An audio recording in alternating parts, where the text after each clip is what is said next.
الحمدللہ والصلاة والسلام علی رسول اللہ اما بعد فاعوذ باللہ من الشیطان الرجیم بسم اللہ الرحمن الرحیم۔ حضرات گرامی، دعاؤں کی قبولیت اللہ رب العالمین کی طرف سے ایک عظیم نعمت ہے، اور اللہ رب العالمین دعائیں قبول فرماتے ہیں، لیکن اس کے لیے کچھ شرائط ہیں۔ ہم میں سے ہر فرد کی ضروریات ہیں، ہم میں سے ہر فرد محتاج ہے، ضرورت مند ہے۔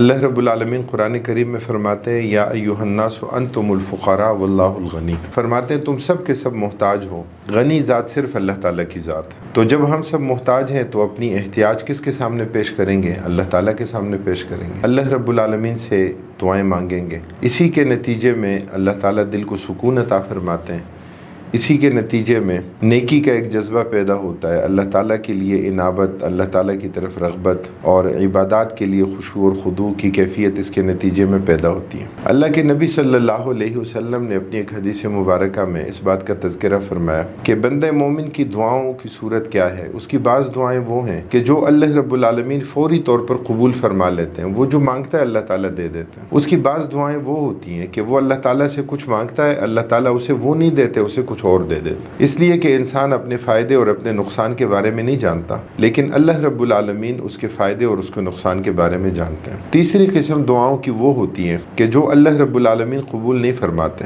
بندہ مومن جو مانگتا ہے اللہ تعالیٰ وہ بھی نہیں دیتے، اور اس کے متبادل بھی اللہ تعالیٰ عطا نہیں فرماتے، بلکہ اس کی دعائیں اللہ رب العالمین اس کے لیے آخرت میں ذخیرہ بنا دیتے ہیں۔ اور جب وہ قیامت والے دن اپنے لیے ایک مجسم ذخیرے کو پہاڑوں کی صورت میں جب وہ دیکھے گا اور وہ پوچھے گا کہ یہ کون سے اعمال ہیں، میں نے تو اتنے عمل نہیں کیے، تو اسے بتایا جائے گا کہ یہ وہ دعائیں ہیں تمہاری کہ جو تم دنیا میں دعا مانگتے تھے، اللہ تعالیٰ تمہاری دعا قبول نہیں کرتے تھے، اس وقت تمہیں وہ نہیں عطا کیا جاتا تھا، اور یہ سب اللہ تعالیٰ نے تمہارے لیے آخرت میں ذخیرہ کر دیا۔ اور وہ یہ کہے گا کہ کاش دنیا میں میری کوئی دعا قبول نہ ہوتی، لیکن آخرت میں میرے لیے یہ ایک ذخیرے کی صورت میں، اجر اور ثواب کی صورت میں، اللہ تعالیٰ کی خوشنودی کی صورت میں، اللہ تعالیٰ کی طرف سے انعام کی صورت میں آج مجھے یہ مل جاتا۔ یہ ایک حقیقت ہے، ہم اللہ تعالیٰ سے دعاؤں کے طلبگار ہوتے ہیں۔ دعا کا طریقہ کیا ہے؟ دعا کے لیے ادب کیا ہے؟ سورہ فاتحہ کو سورۃ تعلیم المسئلہ بھی کہا جاتا ہے، ایسی سورت کہ جس میں اللہ تعالیٰ نے ہمیں مانگنے کا طریقہ سکھایا، اور مانگنے کا طریقہ کیا ہے کہ اللہ تعالیٰ سے جب دعا مانگیں تو دعا بھی عبادت ہے، بلکہ دعا عبادت کا مغز ہے، دعا عبادت کا جوہر ہے، اس لیے سب سے بنیادی چیز اخلاص ہے۔ اگر آپ کی دعا غیر شعوری کیفیت میں ہے، جیسے آج کل بعض فوٹو سیشن ہوتے ہیں، لوگوں نے ہاتھ یوں اٹھائے ہوتے ہیں اور یوں کر لیتے ہیں، تصویر کھنچوانے کے لیے صرف جو ہے وہ دعا مانگی جاتی ہے، اس کا مطلب یہ ہوتا ہے کہ گویا ان کو کچھ نہیں چاہیے، ان کے پاس سب کچھ، کمال استغنا۔ تو پھر ایسی دعا اللہ تعالیٰ قبول نہیں فرماتے۔